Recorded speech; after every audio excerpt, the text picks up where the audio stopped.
हमने अभी वही पाशा साहब से हंसने का हुनर देखा उर्दू जबान के शायर से, अब हिंदी जबान के शायर से हंसने का हुनर देखते हैं। कुछ हंसते हैं, कुछ इन लम्हों को जी लेते हैं। कैलाश भट्टर जी से मैं गुजारिश कर रहा हूँ एक एक शख्स जोरदार तालियों से इस्तकबाल करें, वो यहाँ तशरीफ ला रहे हैं आपको हंसाने के। सभी को सादर नमन करता हूँ। आपने देखा होगा माइक को बार बार सेट करना पड़ रहा है। कवियों के साइज का माइक आज तक बना ही नहीं। मैं मूलतः राजस्थान से हूँ, तो वहाँ एक बहुत अच्छी व्यवस्था है, इंतजाम है। वहाँ दो ईंट रखते हैं ब्रिक। माइक छोटा हो जाए तो माइक के नीचे दो ईंट रखते हैं, और कभी छोटा हो जाए तो कभी के नीचे।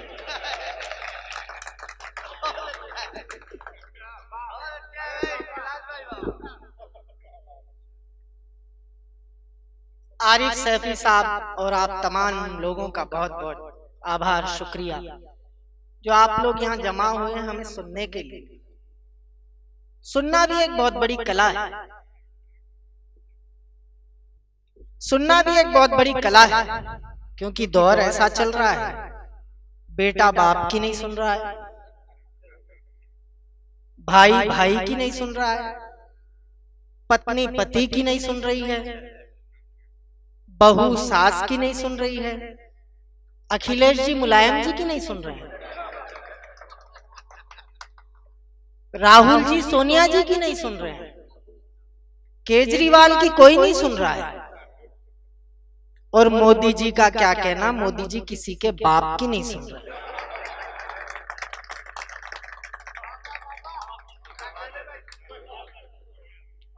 इन सब के बावजूद आप हमें सुन रहे हैं।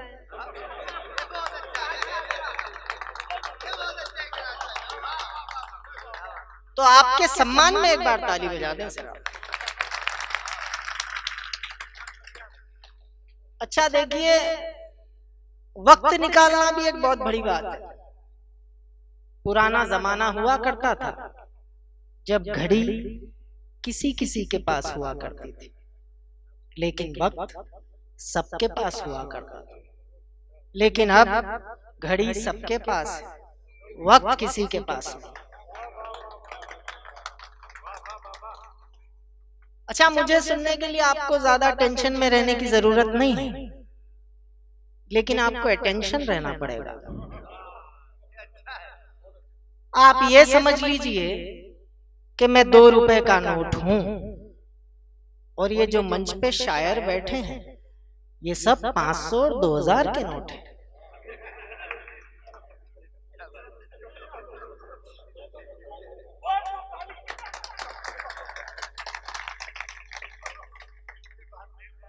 ₹2 का नोट जला गला फटा मैला कुचैला कैसा भी चल जाता है। और आप लोग तो जानते हैं मार्केट में जितने भी डुप्लीकेट नोट हैं वो 500 और 2000 के हैं, और ये आधी रात को कभी भी बंद हो सकते हैं।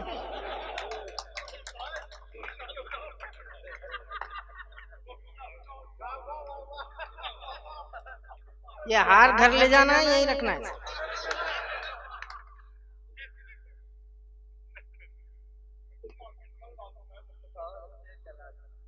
देखिए, हिंदी मंचों की एक परंपरा रही है कि गद्य और पद्य दोनों में बोला जाता है। गद्य में भी उतना ही मजा आता है जितना कि पद्य में आता है, वही आनंद देता है।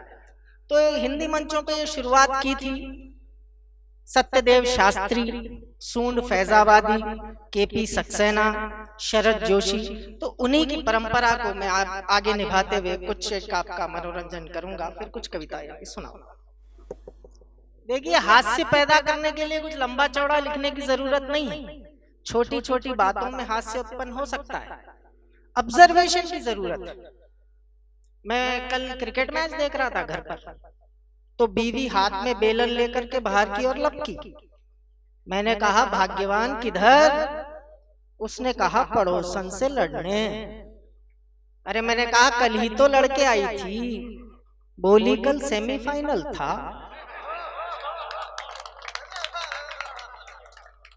आज फाइनल है। अच्छा, बच्चे बड़े खतरनाक हो गए सर आजकल। दो बच्चे बैठे थे, मैंने कहा ये लड़के एक बात बता, तेरे घर में एसी है? तो लड़के ने जवाब दिया, अंकल एसी तो नहीं है, दो फैन है, एक लेडी फैन है, एक जेंट्स फैन है। मैंने कहा फैन में भी लेडी और जेंट्स? बोले हाँ अंकल, एक उषा का है, दूसरा बजाज का है।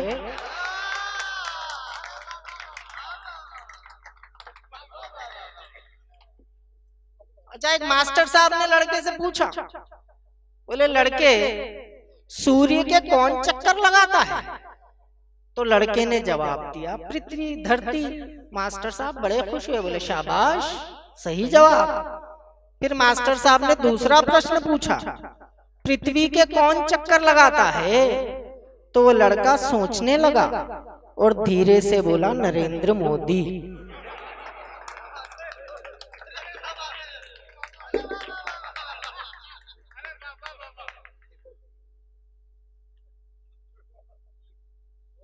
अच्छा, लड़के बड़े खतरनाक हैं। दो लड़के आपस में बात कर रहे थे, तो एक लड़के ने दूसरे से कहा, यार कल मेरे दादाजी दूध पीते पीते मर गए, तो मैं वहां खड़ा सुन रहा था।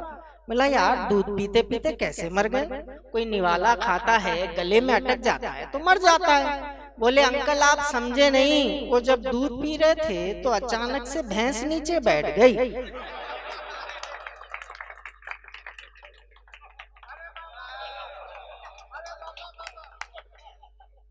आप लोगों से गुजारिश है इसको प्रैक्टिकल ना करें।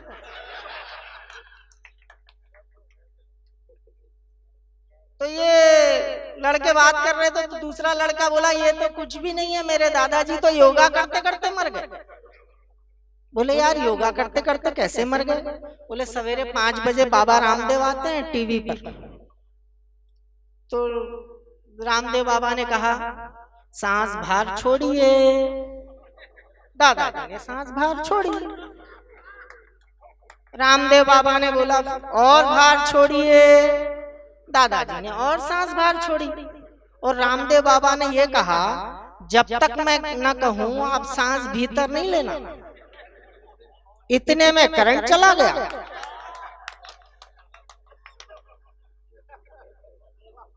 करंट तो आधे घंटे में आ गया, लेकिन दादाजी हमेशा के लिए चले गए।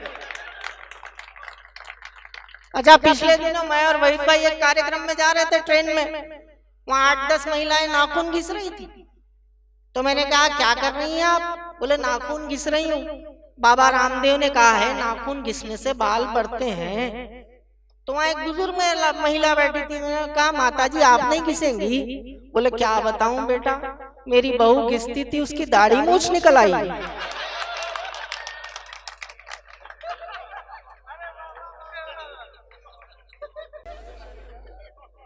योगा के नुकसान भी है साहब, फायदे भी हैं।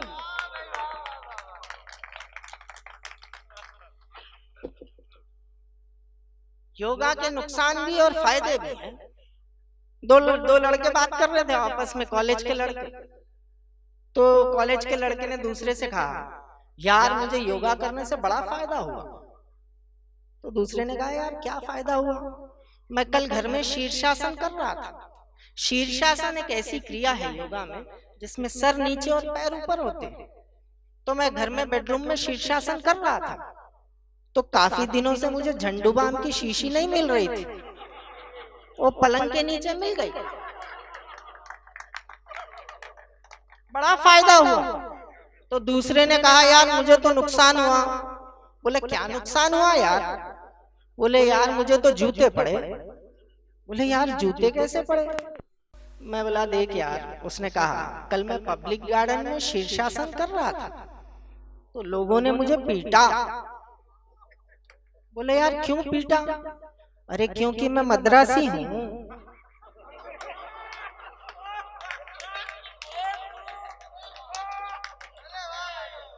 कई लोगों को घर पे जाने के बाद समझ में आया। ठीक है, जब समझ में आए तब हंसी है, क्या है।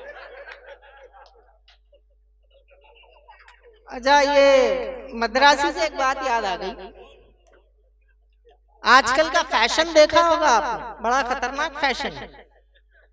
एक आपको सच्ची घटना बता रहा हूं। एक बार मल्लिका शेरावत एक लेडीज रुमाल लेकर के दर्जी के पास पहुंची और दर्जी से कहा, बोला भैया इसके कपड़े सी दो। तो दर्जी बड़ा होशियार था, हाफिज पेट का था। तो उसने कहा तो दर्जी मल्लिका शेरावत को नीचे से ऊपर तक देखा और कहा, बहन जी बचे हुए कपड़े का क्या करूं?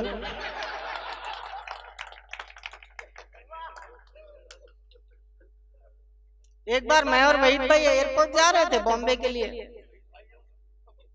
हाँ वहीद भाई सुनिए, वही घटना सुना रहा हूँ आपको। एयरपोर्ट जा रहे थे सफर के लिए, तो वहां पे मल्लिका शेरावत को सिक्योरिटी वाले ने रोक लिया।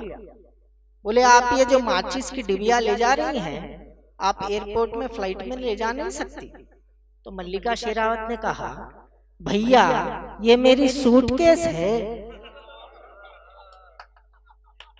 तो उसको चेक किया गया तो 6 जोड़ी कपड़े निकले। फैशन बड़ा खतरनाक है। एक बार मैं और वहीद भाई एक मुशायरे में चले गए बम्बई। हाँ वहीद भाई मैं उनके साथ ही ज्यादा जाता हूँ, वही ले जाते हैं। हाँ यूनुस भाई भी आएंगे ना। तो हम एक बार कार्यक्रम में चले गए बम्बई, तो वहां पे चीफ गेस्ट थी मल्लिका शेरावत। तो वहीद भाई की पैरोडियां सुनी, बहुत मुतासिर हुई, बड़ी खुश हुई। अगले दिन लंच का प्रोग्राम रखा उनके घर पर मल्लिका शेरावत ने। तो वहीद भाई ने कहा, यार कैलाश तुम भी चलो। मैं बोला चलो चलते हैं, इसमें क्या है। तो अंदर व्यस्त थी, हम घर पे पहुंचे, वो अंदर बिजी थी। तो मैंने कहा, वहीद भाई घर तो बहुत अच्छा बना रखा है, एसी है, टीवी है, फ्रिज है, लेकिन वॉशिंग मशीन कहीं दिखाई नहीं दे रही है। तो वहीद भाई ने कहा, यार इसको वॉशिंग मशीन की क्या जरूरत, इसके कपड़े तो घर के मिक्सी में ही धुल जाते होंगे। एक बार ये यूनुस सैफी साहब बड़े हाजिर जवाब है। एक बार ठंड के मौसम में दिल्ली चला गया इनके पास। दिल्ली में तो बड़ी ठंड पड़ती है, तो ये एसी फिट करवा रहे थे। तो मैंने कहा, यूनुस भाई आप एसी फिट करवा रहे हो इतने ठंड के महीने में? बोले तू पागल है, देख नहीं रहा है, उल्टा फिट करवा रहा हूं, कंप्रेसर अंदर एसी बाहर।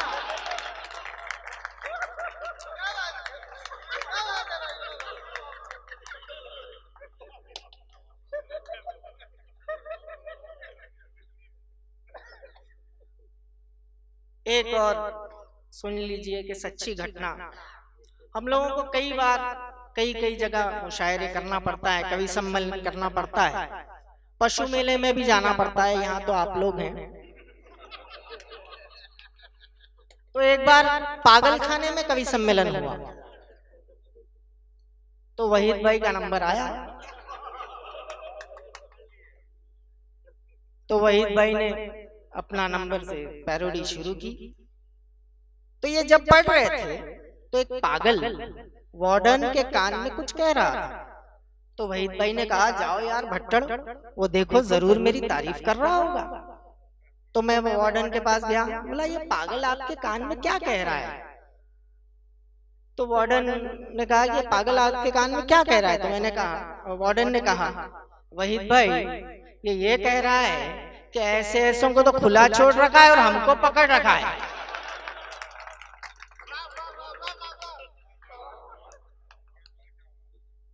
चलो कुछ शेरो शायरी भी, गजल वगैरह भी सुना देता हूँ, ये तो चलते रहेगा।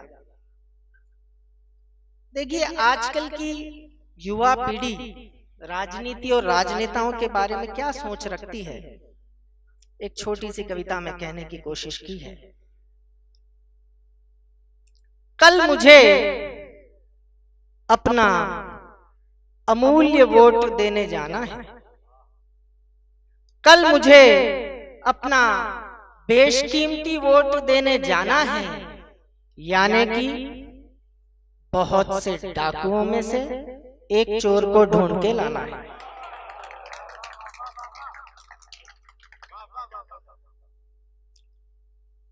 एक अभूतपूर्व मंत्री ने एक भूतपूर्व डाकू से कहा,